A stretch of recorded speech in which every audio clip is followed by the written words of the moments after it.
ꯅꯨꯡꯁꯤꯕꯤꯗꯨꯅ Manipuri entertainment ꯆꯦꯅꯦꯜꯕꯨ subscribe ꯑꯃꯁꯨꯡ like ꯇꯧꯕꯤꯔꯝꯃꯨ꯫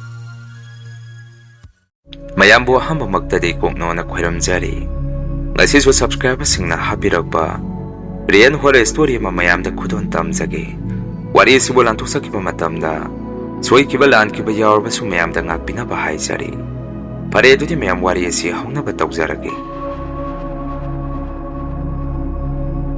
ꯋꯥꯔꯤ ꯑꯁꯤ ꯉꯁꯤꯗꯒꯤ ꯆꯍꯤ 5ꯃꯨꯛꯀꯤ ꯃꯃꯥꯡꯗ ꯑꯩꯒꯤ ꯌꯨꯝꯗ ꯊꯣꯛꯈꯤꯕ ꯊꯧꯗꯣꯛ ꯑꯃꯒꯤ ꯋꯥꯔꯤꯅꯤ꯫ ꯑꯩꯈꯣꯏ ꯕꯕꯥꯒꯤ ꯃꯆꯤꯟ ꯃꯅꯥꯎꯁꯦ ꯅꯨꯄꯥ 3ꯅꯤ꯫ ꯃꯗꯨꯅ ꯍꯥꯟꯅꯒꯤ ꯌꯨꯝꯖꯥꯎ ꯑꯁꯤꯗ ꯄꯨꯟꯅ ꯂꯩꯃꯤꯟꯅꯕꯗ ꯌꯥꯝꯅ ꯆꯤꯜꯂꯝꯃꯤ꯫ ꯀꯀꯥ ꯍꯣꯏꯁꯨ ꯃꯁꯥ ꯃꯁꯥꯒꯤ ꯊꯕꯛ ꯑꯃꯃꯝ ꯂꯣꯏꯅ ꯇꯧꯅꯔꯛꯄꯗꯒꯤ ꯌꯨꯝ ꯑꯃ ꯁꯥꯕ ꯄꯥꯝꯅꯔꯛꯈꯤ꯫ ꯏꯪꯈꯣꯜ ꯑꯁꯤꯁꯨ ꯌꯥꯝꯅ ꯆꯥꯎꯗꯕꯅ ꯃꯔꯝ ꯑꯣꯏꯔꯒ ꯇꯣꯉꯥꯟꯅ ꯃꯥꯒꯤ ꯁꯥꯟꯅꯒꯦ ꯍꯥꯏꯔꯕꯁꯨ ꯌꯨꯝ ꯁꯥꯅꯕ ꯃꯐꯝ ꯂꯩꯔꯝꯗꯦ꯫ ꯃꯗꯨꯅ ꯃꯌꯥꯝ ꯄꯨꯟꯅ ꯄꯩꯁా ꯈꯔ ꯄꯨꯊꯣꯛꯅꯔꯒ ꯆꯦꯛꯀꯤ ꯌꯨꯝ ꯃꯊꯛ ꯃꯈꯥ ꯌꯨꯝ ꯑꯆꯧꯕ ꯑꯃ ꯁꯥꯔꯁꯤ ꯍꯥꯏꯅꯔꯝꯃꯤ꯫ ꯋꯥꯐꯝ ꯑꯗꯨꯗ ꯃꯌꯥꯝꯁꯨ ꯂꯣꯏꯅ ꯌꯥꯅꯔꯝꯃꯤ꯫ ꯇꯧꯕꯇꯕꯨ ꯑꯩꯈꯣꯏ ꯕꯕꯥꯗꯤ ꯁꯔꯀꯥꯔꯒꯤ ꯊꯕꯛ ꯐꯪꯍꯧꯗꯕꯅ ꯃꯤꯒꯤ ꯌꯨꯝ ꯁꯥꯕ ꯑꯣꯏꯅ ꯆꯠꯂꯝꯃꯤ꯫ ꯃꯗꯨꯅ ꯕꯕꯥꯅ ꯏꯃꯥꯗ ꯑꯁꯨꯝꯅ ꯍꯥꯏꯔꯝꯃꯤ, ꯌꯨꯝ ꯁꯥꯅꯤ ꯍꯥꯏꯔꯤꯕꯁꯤ ꯄꯩꯁꯥ ꯍꯥꯞꯇꯕꯁꯨ ꯌꯥꯔꯣꯏ꯫ ꯑꯩꯈꯣꯏꯒꯤꯁꯨ ꯑꯉꯝꯕ ꯈꯔ ꯍꯥꯞꯈꯤꯁꯤ꯫ ꯑꯩꯈꯣꯏ ꯀꯥꯡꯕꯨꯅꯁꯨ ꯁꯥꯒꯗꯕ ꯑꯣꯏꯕꯅ ꯌꯨꯝ ꯑꯁꯤꯗꯤ ꯄꯩꯁꯥꯁꯨ ꯈꯔꯗꯤ ꯀꯥꯟꯅꯔꯅꯤ꯫ ꯍꯥꯏꯕꯗꯤ ꯈꯨꯠꯁꯨꯃꯟ ꯈꯔꯗꯤ ꯀꯛꯊꯔꯅꯤ꯫ ꯅꯍꯥꯟ ꯃꯔꯨꯞ ꯐꯪꯉꯛꯄꯒꯤ ꯄꯩꯁꯥꯗꯣ ꯌꯨꯝ ꯁꯥꯕꯗ ꯍꯥꯞꯈ꯭ꯔꯁꯤ ꯍꯥꯏꯔꯝꯃꯤ꯫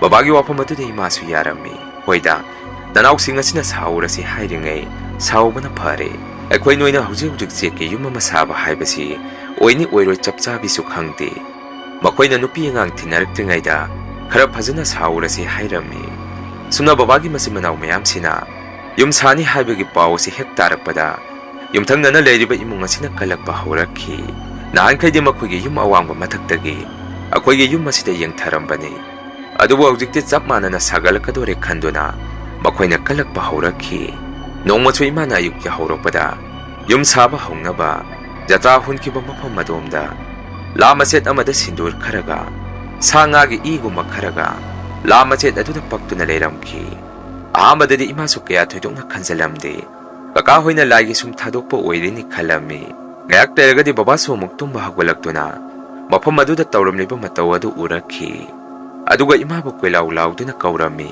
ꯏꯃꯥꯁꯨ ꯊꯣꯡꯒꯥꯟꯗ ꯕ꯭ꯔꯁ ꯇꯧꯅ ꯁꯨꯝ ꯂꯦꯞꯄꯒ ꯂꯩꯔꯝꯃꯤ꯫ ꯕꯕꯥꯅ ꯀꯧꯔꯛꯄꯗꯒꯤ ꯏꯃꯥꯁꯨ ꯕꯕꯥꯒꯤ ꯃꯅꯥꯛꯇ ꯆꯪꯉꯒ ꯀꯩꯗꯧꯔꯛꯀꯦ ꯍꯪꯉꯝꯃꯤ꯫ ꯃꯗꯨꯗ ꯕꯕꯥꯅ ꯑꯁꯨꯝꯅ ꯍꯥꯏꯔꯛꯈꯤ, ꯑꯁꯤꯗ ꯂꯥ ꯃꯆꯦꯠꯇ ꯇꯥꯔꯤꯕꯁꯤ ꯏ ꯑꯁꯦꯡꯕꯔꯣ ꯅꯠꯇ꯭ꯔꯒ ꯁꯤꯟꯗꯨꯔ ꯑꯉꯥꯡꯕꯒꯨꯝꯕ ꯑꯣꯏꯔꯤꯕꯖꯥꯔꯣ ꯍꯪꯉꯝꯃꯤ꯫ ꯕꯕꯥꯒꯤ ꯋꯥꯐꯝ ꯑꯗꯨꯗ ꯏꯃꯥꯅ ꯑꯃꯨꯛ ꯁꯨꯝꯅ ꯈꯨꯝꯃꯤ, ꯈꯪꯗꯦ, ꯉꯁꯥꯏ ꯑꯩꯅ ꯌꯥꯍꯧꯔꯛꯄꯗ ꯁꯨꯃꯥꯏꯅ ꯊꯦꯡꯅꯩ꯫ ꯑꯩꯁꯨ ꯈꯜꯂꯤꯕꯅꯤ ꯏꯔ ꯁꯤꯟꯗꯨꯔ, ꯑꯗꯣ ꯑꯁꯤꯕꯨ ꯀꯅꯥꯅ ꯇꯧꯔꯝꯃꯤꯖꯥꯠꯅꯣ ꯍꯥꯏꯗꯅ ꯏꯃꯥꯅ ꯕꯕꯥꯗ ꯍꯥꯏꯔꯝꯃꯤ꯫ ꯕꯕꯥꯅ ꯑꯃꯨꯛ ꯈꯪꯗꯦꯗ, ꯉꯔꯥꯡ ꯑꯍꯤꯡ ꯐꯥꯎꯗꯤ ꯎꯔꯝꯗꯦ꯫ ꯑꯩ ꯃꯈꯣꯏꯗ ꯑꯃꯨꯛꯇ ꯍꯪꯒꯦ ꯍꯥꯏꯗꯅ ꯕꯕꯥꯅ ꯀꯀꯥ ꯍꯣꯏ ꯇꯨꯝꯕ ꯍꯧꯒꯠꯂꯛꯑꯒ ꯑꯁꯨꯝꯅ ꯍꯥꯏꯔꯝꯃꯤ, ꯅꯈꯣꯏ ꯈꯪꯗ꯭ꯔꯣ, ꯌꯨꯝꯒꯤ ꯖꯇ꯭ꯔꯥ ꯍꯨꯟꯈꯤꯕ ꯃꯐꯝ ꯑꯁꯤꯗ ꯇꯥꯔꯤꯕꯁꯤꯡ ꯑꯁꯤꯕꯨ ꯀꯅꯥꯅ ꯇꯧꯔꯤꯕꯖꯥꯠꯅꯣ ꯍꯪꯉꯝꯃꯤ꯫ ꯃꯇꯝ ꯑꯗꯨꯗ ꯀꯀꯥ ꯍꯣꯏꯁꯨ ꯈꯪꯗꯦ ꯂꯣꯏꯅ ꯈꯨꯝꯃꯛꯈꯤ꯫ ꯃꯌꯥꯝ ꯆꯪꯗꯅ ꯌꯦꯡꯉꯨꯕ ꯃꯇꯝꯗꯁꯨ ꯂꯥ ꯃꯆꯦꯠꯇꯨꯒꯤ ꯃꯊꯛꯇ ꯄꯛꯏꯕꯁꯤꯡ ꯑꯗꯨ ꯏ ꯑꯁꯦꯡꯕꯅꯤ ꯍꯥꯏꯅꯔꯛꯈꯤ꯫ ꯃꯗꯨꯗ ꯀꯀꯥꯁꯤꯡꯅꯗꯤ ꯑꯁꯨꯝꯅ ꯍꯥꯏꯔꯛꯈꯤ, ꯃꯁꯤꯗ ꯄꯛꯏꯕꯁꯤ ꯏꯅꯤ,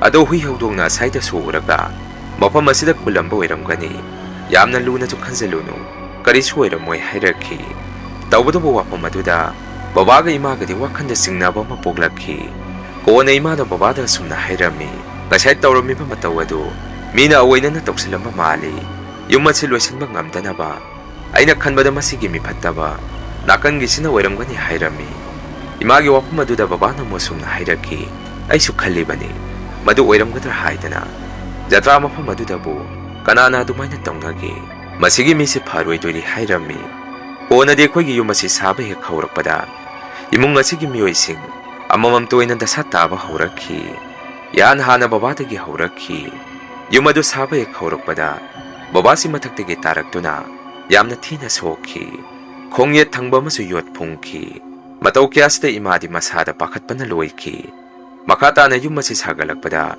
ꯑꯃꯨꯛ ꯀꯔꯤ ꯇꯧꯔꯛꯀꯗꯒꯦ ꯈꯟꯕꯗ ꯌꯥꯝꯅ ꯋꯥꯔꯝꯃꯤ꯫ ꯃꯁꯤꯒꯤ ꯃꯇꯨꯡ ꯑꯩꯈꯣꯏ ꯀꯀꯥ ꯑꯅꯤꯗꯨꯒꯤ ꯃꯔꯛꯇ ꯑꯃꯗꯤ ꯑꯃꯨꯛ ꯌꯥꯝꯅ ꯀꯟꯅ ꯅꯥꯕ ꯍꯧꯔꯛꯈꯤ꯫ ꯃꯗꯨꯅ ꯌꯨꯝ ꯑꯁꯤ ꯁꯥꯕ ꯍꯧꯔꯛꯄꯗ ꯑꯌꯦꯠ ꯑꯄꯟ ꯑꯁꯨꯛꯀꯤ ꯃꯇꯤꯛ ꯊꯣꯛꯂꯛꯈꯤ꯫ ꯃꯇꯧ ꯀꯌꯥꯁꯤ ꯎꯕꯗ ꯑꯩꯈꯣꯏꯒ ꯌꯨꯝꯊꯪꯅꯔꯤꯕ ꯃꯤꯑꯣꯏ ꯑꯗꯨꯗꯤ ꯃꯊꯃꯣꯏꯗ ꯍꯔꯥꯎꯕꯗ ꯂꯣꯏꯈꯤ꯫ ꯇꯁꯦꯡꯕꯗꯤ ꯃꯤꯑꯣꯏ ꯑꯗꯨꯅ ꯈꯜꯂꯤꯕ ꯋꯥꯈꯜꯂꯣꯟ ꯑꯁꯤ ꯑꯇꯩ ꯀꯔꯤꯁꯨ ꯅꯠꯇꯦ, ꯑꯩꯈꯣꯏꯒꯤ ꯏꯃꯨꯡ ꯑꯁꯤ ꯍꯥꯟꯅ ꯌꯥꯝꯅ ꯋꯥꯔꯝꯃꯤ, ꯃꯗꯨꯗ ꯍꯧꯖꯤꯛ ꯈꯔ ꯅꯨꯡꯉꯥꯏꯈꯠꯂꯛꯄꯁꯤꯗ ꯃꯤꯑꯣꯏ ꯑꯗꯨꯅ ꯀꯜꯂꯛꯄꯅꯤ꯫ Nakhoi di waraga adum leyu nungaina leba yaroi haibagi mawongda imung asida yengsenba haurakhi.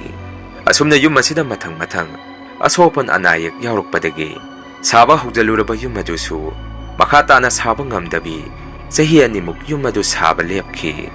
Konani babana imada yum ase inawani na pamduna haugat chakhibani.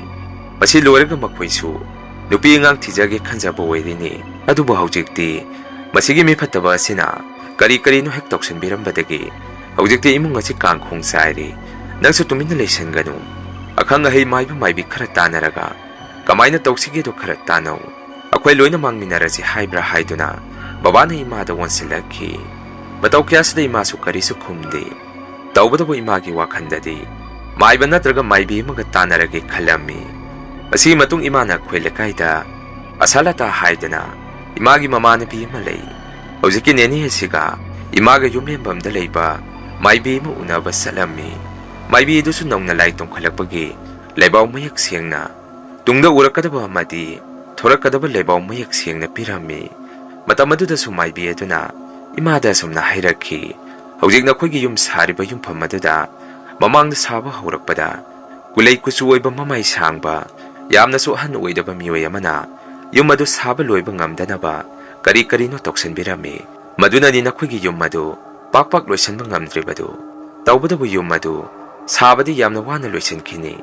Adubu dasa chauba amasu leiri. Yum aduna saba loiramdaida hairakhi. Maibi adugi wafam adu tabada imadi tu songkhiba khangaude. Asai maibi aduna hairapa mioi adusu akhoigi yum thangnabagi mioi adugi miyong mitaudusu chapchana hairakhi. Maduda imasu pungak ngakhi. Konadi imana maibi aduda amuk somna hairami. Ima maibi adudi hauji akhoi kari taugadabano. Dasa chauba amaga wali hairibadusu imana thoraktanaba khara sinbiyu hairami. Maduda maibi aduna mosumna khumaki. Aina nakhoigi yumda laaga lai khurambati ngamoi. Ai sidagi khoirambiraki. Nakhoigi yum adusu saba loisanba ngamnaba ai sorta thongnibige. Ado haujiki oinadi yengo aigi leibung mamangda leiriba chapu ahingba masasi masi ama lauro. Aduga laigi saklinsigi hek maningda isorgi pukri masa ama leibani. Madudagi ising kalau ai sida sonbirage. Aduga ising adu puraga nakhoi yumgi akoibada khikto taubadabu nongmatang khiktoga tokpadi yate. Ayukta ama numidang tumamdaida amaga khikto amu aduga yengasi hairakhi. Madudagi imana laigi pukri adudagi ising khara kallaga ima maibi aduda pirami. Asumna imana laigi ising adu yum asida puraktuna yumgi akoiba maning mayada mioi aduna toksilamba sing adu loina kokthok jamthoami. Madudagi konadi kakani du naba pharakpadagi yum adu tamna mu babana saba haurami. Akhoina yum adu amuk saba haukre khangakpadagi mioi aduna kari afataba tawsige khanba amuk haurakhi. Konadi yum adu saba loiramdaida babagi kanggu thabak suminaba yu khara thakpa mioi ama yaurami. Haujiki mioi asi mayamna mama hairaga khangnai. Masadi yamna ahan nate chahi nifu mukki lengni baba hoigi makhani.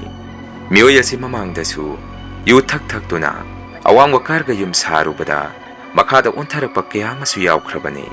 Matau kyasda babana mioi adu akhoigi yum sabasida yahonni ngamde. Adubu mioi adudi thaina baba hoigisu thabak pulakpa mi oibana akhoigi yum sabadu khara yaujage. Nomagi hajira mamansu yamna lokjaroi. Tamo syamgi yumbu aigisu yumni ai saba yaujage haidana babada haimanbadagi konadi babana nungairaktabadagi mioi adu yum saba yahallami. Asumna akhoigi yum asi saba loirakpagi baba hoigi thabak suba kanggusi khara toina yen nganu thongduna sarami. Maduda imanadi babada sumna hairami. Nakhoina andak thong thakpa tawrisi kharadi toimankhare. Chaktang chanaba oiragadi phai yusu yauribani. Masida natana nakhoi mayamgi marakta yurai suba mioi amasu yauribani. Kanana khangbadu yu taptana thaksalaga mathaktagi amuk onthaраklabadi yumbu akhoida dasa tani. Akhoina su yu pithakpa tani. Mamangda soina maibi yengupa matamdasu achauba dasa ama lakadaba wali hairibani. Madusu yum asina saba loisalamdaida maduna yum saba loisalakpagi matamsidi akhoi khara cheksansi hairami. Imagi wafam aduda babana masumna khumaki chumi nangna hairibadu ado akhoina yum samansu mayamna pinariba chang asi makhoidasu pidrabanina aina khara pija pithak tawbibani.